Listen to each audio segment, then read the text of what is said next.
पैसा तो सबको चाहिए, करियर भी सबको बनाना है और हम सभी लोग दिन रात उसके लिए घिस भी रहे हैं। बट क्या आपने कभी खुद से ये सवाल किया है कि क्या आपकी डायरेक्शन सही है? क्योंकि भाई तुम चाहे जितनी मर्जी हाथ पैर मार लो, अगर तुम्हारी डायरेक्शन ही सही नहीं है तो आप इंडिया किसी ऐसी जगह पे जाके फंसोगे जहाँ पे आप मेहनत तो फटे कर रहे हो लेकिन पैसा उतरा नहीं आ रहा है और आपको वहाँ से कुछ सीखने को भी नहीं मिल रहा। इसी वजह से आज मैं आपको 5 ऐसी स्किल्स बताने वाला हूँ जो आपको एक सही डायरेक्शन देने में एक बहुत मेजर रोल प्ले करेंगे। प्लस मैं आपको एग्जांपल के साथ ये भी समझाऊंगा कि यहाँ पे काम क्या होता है और उसके कितने पैसे मिलते हैं। तो मेक श्योर आप इस वीडियो को लाइक करके सेव जरूर कर लेना। Skill number 1, digital marketing. अब अगर देखा जाए तो डिजिटल मार्केटिंग में तरह तरह की कई सारी चीजें आती है। जैसे पहला हो गया SEO या फिर सर्च इंजन ऑप्टिमाइजेशन। अब ये होता क्या है आपको आसान शब्दों में समझाता हूँ। आपको अगर किसी भी चीज के बारे में कुछ भी पता करना हो तो आप सबसे पहली चीज क्या करते हो? उसे गूगल करते हो, राइट? और गूगल में सिर्फ एक क्लिक करके आपके सामने कई सारे रिजल्ट्स आ जाते हैं। मल्टीपल पेजेस, मल्टीपल वेबसाइट्स और मल्टीपल इन्फॉर्मेशन। अब इतने सारे पेजेस और वेबसाइट्स देखने के बाद बंदा क्या करता है? आप अपना खुद का एग्जांपल देख के इस चीज को समझो।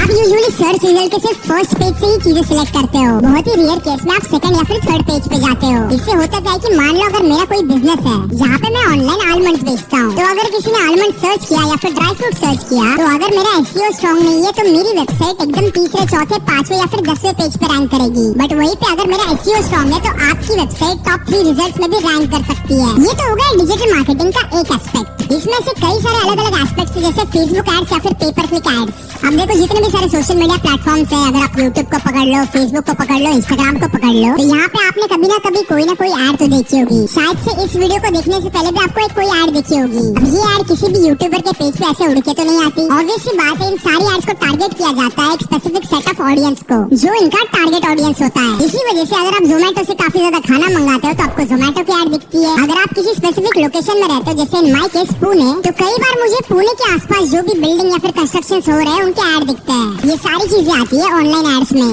अब अगर आप गूगल एड्स चलाओगे तो आपकी ऐड यूट्यूब के साथ साथ कई सारे वेबसाइट्स पे और इवन गूगल के सर्च रिजल्ट्स के फर्स्ट बार में जहाँ पे स्पॉन्सर्ड बार होता है वहाँ पे भी दिख सकती है। और वहीं पे अगर आप फेसबुक ऐड चलाते हो तो इंस्टाग्राम और फेसबुक आपके पास 2 ऑप्शन है। आजकल आपको ऑनलाइन जितने भी सारे ई-कॉमर्स ब्रांड दिख रहे हैं सबके सब डिजिटल मार्केटिंग थ्रू अपने प्रोडक्ट्स बेच रहे हैं। इसीलिए ये एक ऐसी निश है जो सबसे ज्यादा ग्रो हो रही है। और आपको अगर डिजिटल मार्केटिंग सीखना है तो आपको इसके ऊपर कई सारे वीडियोस यूट्यूब पे ऑलरेडी अवेलेबल है। एंड आई डोंट थिंक कि बेसिक सीखने में आपका ज्यादा टाइम जाएगा। हार्डली आपको 1 से 3 दिन लगने वाला है। लेकिन जो एक सेंस होता है ऐड चलाने का और सही जगह पे पैसा डालने का, वो आपको विद एक्सपीरियंस ही आएगा। आप जानते हैं इसकी पे स्किल कितनी होती है। अब अगर आपको सिर्फ बेसिक्स ही आता है तो आप कहीं पे भी एज ए इंटर्न लग सकते हो। इंटर्न्स को यूजुअली 5 से 10 हजार रूपए महीना मिलता है। वहाँ पे आप इंटर्नशिप करके कई सारी चीजें सीख सकते हो और धीरे धीरे जैसे आपका एक्सपीरियंस बढ़ेगा, जैसे आपकी ग्रोथ होगी, वैसे वैसे आपकी सैलरी भी बढ़ती जाएगी। और यहाँ पे सैलरी को कोई अपर कैप या फिर अपर लिमिट नहीं होता, क्योंकि मोस्ट ऑफ द कंपनीज अपने डिजिटल मार्केटिंग टीम्स को इंसेंटिव प्रोवाइड करती है। अब इंसेंटिव माने आपको सेल्स में से एक सर्टेन परसेंटेज मिलता है, यानी आप जितने ज्यादा प्रोडक्ट्स बेचोगे उतने ज्यादा पैसे आपको मिलेंगे। सो डिजिटल मार्केटिंग एक बहुत ही तगड़ा ऑप्शन है उन लोगों के लिए जिनको स्टार्टअप्स बिल्ड करने में और सेल्स और मार्केटिंग में काफी ज्यादा इंटरेस्ट है। अब बढ़ते हैं पॉइंट नंबर 2 पे, जो है डेटा साइंस एंड एनालिटिक्स। अब एक बहुत ही लंबे टाइम से मैं ये चीज हमेशा से दोहराते हुए आ रहा हूँ कि data is the new currency. अगर आप आज पैसे के पीछे भाग रहे हो तो भागना बंद कर दो। इंस्टेड आप डेटा के पीछे भागो, क्योंकि डेटा ऑटोमेटिकली आपके पास पैसे लाके देगा।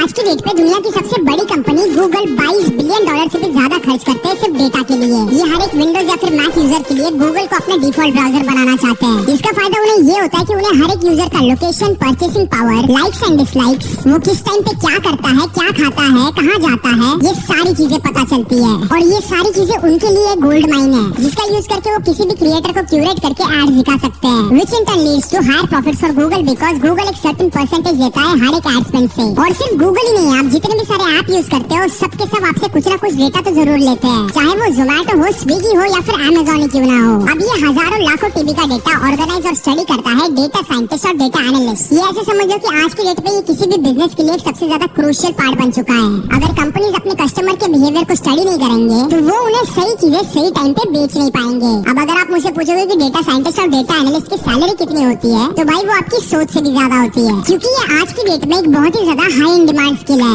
लेकिन इसका सप्लाई उतना ज्यादा नहीं है। एक हाईली स्किल डेटा साइंटिस्ट को आराम से 2 से 3 करोड़ की सैलरी होती है और किसी भी बिगिनर को 20 से 25 लाख के ऊपर की ही। अगर आप कभी लिंक्डइन खोल के देखोगे तो आपको ऐसे कई सारे जॉब पोस्ट मिल जाएंगे जहाँ पे कंपनीज डेटा साइंटिस्ट को हायर कर रही है। बट आपको डेटा साइंस कहाँ सीखने मिलेगा? तो आपको बता दूं कि 6 मंथ का डेटा साइंस का बूट कैंप होने वाला है ओडिन स्कूल में, जहाँ पे आप कई सारे एक्साइटिंग प्रोजेक्ट जैसे क्रेडिट कार्ड अप्रूवल, कोविड-19 prediction, health insurance prediction etcetera की मदद से आप डेटा साइंस सीख सकते हो। प्लस यहाँ पे आपको इंडस्ट्री इंटरेक्शन करने का भी मौका मिलेगा और प्लेसमेंट सपोर्ट भी मिलेगा। और ये ये कोई रिकॉर्डेड सेशन नहीं होने वाला, लाइव वर्कशॉप है जिसे कंडक्ट कर रहे हैं इंडस्ट्री के कुछ बड़े बड़े एक्सपर्ट्स। 10 से ज्यादा प्रोजेक्ट्स भी होंगे जो आपका पोर्टफोलियो और भी ज्यादा स्ट्रॉन्ग बनाने में मदद करेंगे। प्लस इनके पास 500 से भी ज्यादा हायरिंग पार्टनर्स हैं। और तो और आपको अगले 2 साल के लिए जॉब असिस्टेंस भी मिलेगी, जहाँ पे आप अनलिमिटेड टाइम्स इंटरव्यू दे सकते हो। प्लस टेक्निकल राउंड्स क्रैक करने के लिए आपके मॉक इंटरव्यूज कंडक्ट किए जाएंगे। रेज्यूमे बिल्डिंग सेशंस होंगे, यानी आपको पूरी तरह से सपोर्ट किया जाएगा। देखो, इन लोगों ने अपने आप को अपस्किल करके अपना करियर बना लिया है। अब बारी आपकी है। रजिस्ट्रेशन लिंक मैंने डिस्क्रिप्शन में ऑलरेडी दे दी है और आपके लिए स्कॉलरशिप और EMI ऑप्शंस भी अवेलेबल है। अर्ली बर्ड्स को 10,000 रुपीज डिस्काउंट भी मिलेगा और जस्ट इन केस अगर आपको कोर्स पसंद नहीं आता है तो आपके लिए 10 डेज रिफंड पॉलिसी भी है। मेक श्योर आप उस पर क्लिक करके इसे आज के आज जरूर चेकआउट करो।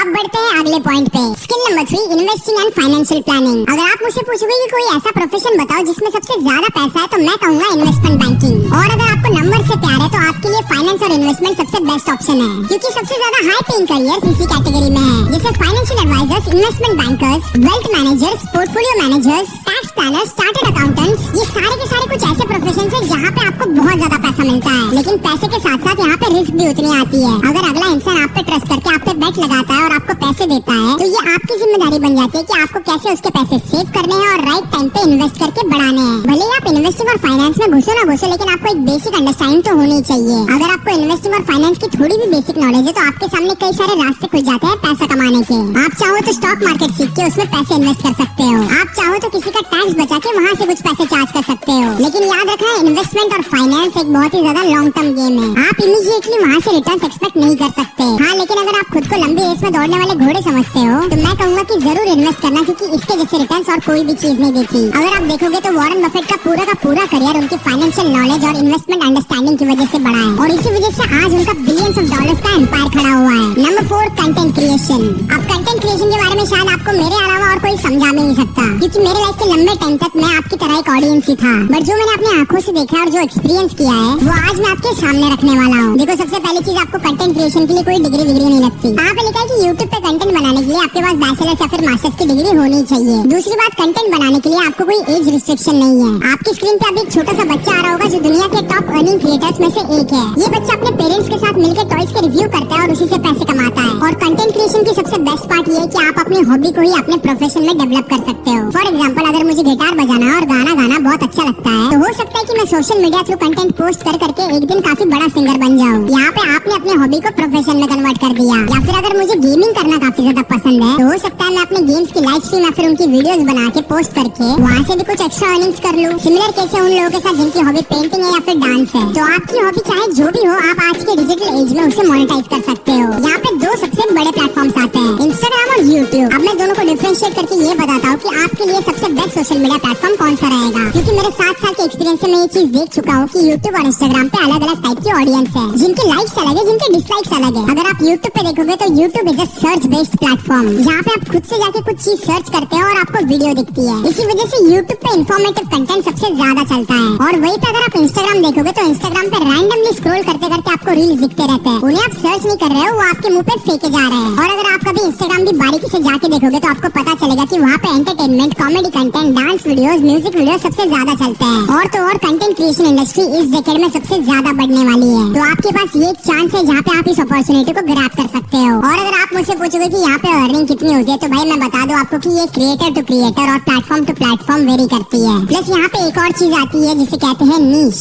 नीश यानी आप कौन सी कैटेगरी का कंटेंट बनाते हो। अब एक बेसिक एग्जांपल लेके मैं आपको बता दूं कि फाइनेंस की कैटेगरी के क्रिएटर्स को सबसे ज्यादा पैसा मिलता है। उसके बाद वो क्रिएटर्स आते हैं जो इंश्योरेंस और करियर के बारे में बात करते हैं। फिर उसके नीचे आती है सेल्फ हेल्प कैटेगरी और उसके नीचे आता है बाकी सारा एंटरटेनमेंट वाला कंटेंट, जैसे कॉमेडी, डांस, म्यूजिक, ये सारी चीजें हो गई। अब आप सोचिए कि भैया कह रहे हैं कि म्यूजिक डांस में तो पैसे नहीं है, तो मैं इस कंटेंट को क्यों बनाऊं। तो भाई मेरी बात सुन लो, वहाँ पे पैसे नहीं है, लेकिन वहाँ पे व्यूज ज्यादा मिलते हैं। क्योंकि कई बार ऐसा होता है कि आप एक गाने को बार बार ऑन द लूप सुनते हो या फिर एक डांस को बार बार देखते रहते हो क्योंकि आपको वो पसंद है। इसी वजह से जहाँ पे मेरे जैसे क्रिएटर्स की वीडियो को 1 लाख, 2 लाख, 3 लाख व्यूज आते हैं, वहीं पे जो एंटरटेनमेंट कैटेगरी में क्रिएटर्स है वो मिलियंस में खेल रहे हैं। सो एट द एंड पैसे बैलेंस हो ही जाते हैं। ये टोटली डिपेंड करता है आपके ऊपर कि आप कौन सी चीज में सबसे ज्यादा टाइम सस्टेन कर सकते हो और आपको क्या करना सबसे ज्यादा पसंद है। क्रिएटर ब्रांड डील्स और कोलैबोरेशन से भी कमाते हैं। प्लस आपने देखा रहेगा कि कई सारे क्रिएटर्स आजकल अपने प्रोडक्ट लॉन्च कर रहे हैं। कोई क्लोथिंग ब्रांड लॉन्च कर रहा है तो कोई ऑनलाइन कोर्सेज। तो जब भी आप एक कंटेंट क्रिएटर बनते हो तो आपके सामने multiple streams of revenue already ready हो जाते हैं। आपके पास एक बहुत ही बड़ा डिस्ट्रीब्यूशन नेटवर्क ऑलरेडी मौजूद है। आपको बस ये देखना होता है कि आपका कौन सा प्रोडक्ट आपकी ऑडियंस की लाइफ में सबसे ज्यादा वैल्यू ला सकता है। और और लिटरली बता रहा हूँ, इंडिया में कुछ क्रिएटर्स ऐसे हैं जो करोड़ों में कमा रहे हैं। जैसे रिसेंटली मैंने क्लिप में देखा था कि टेक बर्नर कहते हैं कि वो almost around 10 crore per year कमा रहे हैं। 10 crore for a person of his age is not a small thing. और आज से 5 साल पहले ये चीज नहीं थी। जब से जियो का रिवोल्यूशन आया तब से ऑनलाइन प्लेटफॉर्म यूज करने वाले यूजर्स काफी ज्यादा बढ़ गए हैं। इसी वजह से हर एक क्रिएटर की रीच और उसकी अर्निंग भी काफी ज्यादा मैक्सिमाइज हो गई है।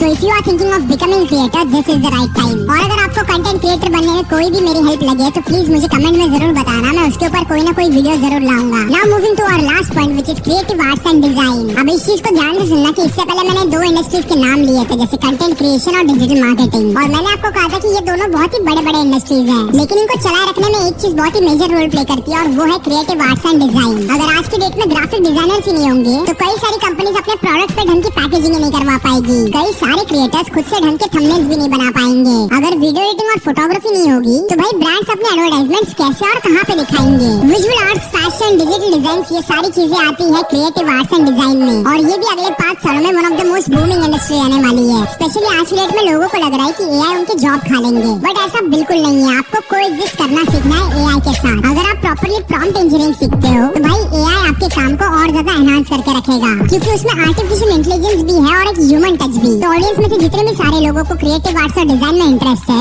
उनको मैं स्पेशली अपने साइड से टिप देना चाहता हूँ कि जल्द से जल्द प्रॉम्प्ट इंजीनियरिंग सीखना, क्योंकि ये एआई को यूज करने में आपकी बहुत हेल्प करेगा। और सबसे मेन बात, मतलब क्रिएटिव आर्ट्स में काम करने वाले लोगों को पैसे के साथ साथ एक पीस ऑफ माइंड भी रहता है, क्योंकि any form of art if done rightly can काम योर माइंड डाउन। अब अगर पे स्केल की बात करें तो इनिशियली आपको भी पता है कि यहाँ पे पे स्केल बहुत ही कम होती है। आपको सबसे पहले कहीं पे एज इंटर्न काम करके कुछ चीजें सीखनी पड़ेगी, या फिर आपको फ्रीलांस का एक ऑप्शन होता है, लेकिन ये टोटली डिपेंडेंट होता है आपके नेगोशिएशन स्किल्स पे। इंडिया में most of the company, startups और बिजनेसमैन ऐसे हैं जिनको पैसा छोड़ना अच्छा नहीं लगता। स्पेशली क्रिएटिव काम के लिए वो लोग उन्हें नीचा देखते हैं, बट अगर आप उन्हें प्रॉपर्ली फैक्ट्स के साथ जस्टिफाई करके ये समझा पाओ कि मेरी क्रिएटिविटी आपके बिजनेस के लिए इंपॉर्टेंट क्यों है और इन रिटर्न ये आपको कितने पैसे कमा के दे सकती है, तो भाई आप इजीली महीने के लाखों रुपए कमा सकते हो। और जैसे जैसे आप लैडर में ऊपर बढ़ोगे वैसे वैसे आपका काम और ज्यादा प्रीमियम होता जाएगा और आपके चार्जेस भी काफी ज्यादा प्रीमियम हो जाएंगे। तो यही थे 5 ऐसे स्किल्स जो आपको एज ए टीनेजर जरूर सीखने चाहिए। अब लास्ट में आपको और एक